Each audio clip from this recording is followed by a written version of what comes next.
On vient de sortir de la préfecture de Thiès pour faire une demande d'autorisation de marche le 24 mars 2017 au niveau de la promenade des Thiessois et sur les grandes artères de la ville de Thiès.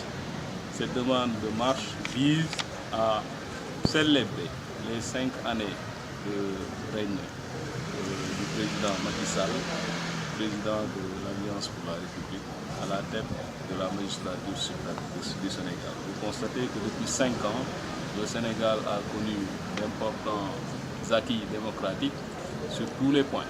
Et par rapport à cela, il est temps de sensibiliser l'opinion nationale et internationale sur l'ensemble de ces acquis démocratiques.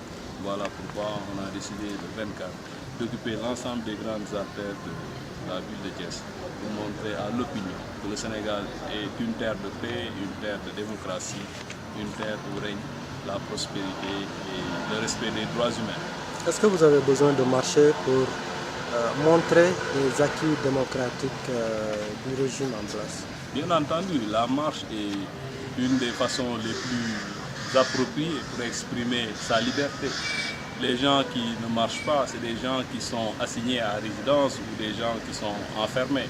Mais lorsque vous avez la liberté de déplacement, telle que consacrée par la Constitution, la liberté de marche telle que voulue par la Constitution, là c'est un symbole très fort d'expression démocratique.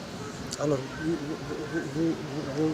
vous savez certainement qu'il y a des jeunes de l'opposition qui ont déjà déposé une demande de marche.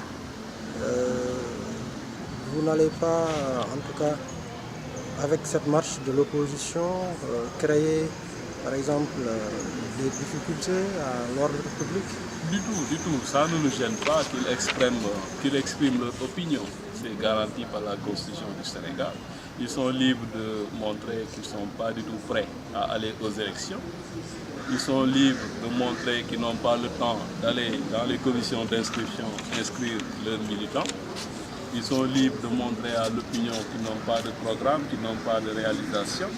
Mais nous, ce que nous disons, c'est de sensibiliser l'opinion nationale et internationale sur les acquis démocratiques. Et voilà donc une belle expression de voir une opposition qui scande des propos visant à démontrer son inaptitude à gagner des élections face à un pouvoir serein qui est en train de démontrer les acquis démocratiques du Sénégal. Le cardinal qui se prononce sur un recul démocratique, en tout cas c'est son avis. Vous parlez d'avancée démocratique. Est-ce une manière de contredire le chef de l'Église sénégalaise? Non, du tout. Je pense que les propos du cardinal sont en train d'être dévoyés. Le cardinal n'a jamais dit que le Sénégal a connu un recul démocratique. L'Église ne se prononce pas sur des questions politiques. Mais comme vous le savez, le cardinal invite les Sénégalais à comprendre que nous sommes dans un état où règne le commun vouloir de l'Union commune, un état-nation, et cette nation-là appartient à tous les Sénégalais, de quelque port qu'ils soient. Il faudrait comprendre que l'unité nationale est au-delà de tous les clivages politiques. Chacun peut à son niveau exprimer son opinion librement sans être inquiété, mais dans le respect de l'opinion d'autrui.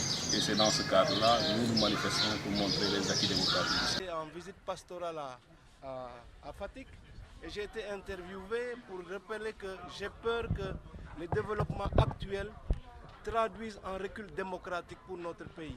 Et que le plus important, c'est d'éviter des règlements de compte, d'où affaire Diaye Dolé. C'est vraiment qu'on respecte les lois démocratiques et qu'on puisse aller aux élections à la loyale pour laisser le peuple qui est souverain décider de savoir qui il veut investir. Si nous respectons cette volonté démocratique, je crois qu'on se donne les moyens de vivre en paix.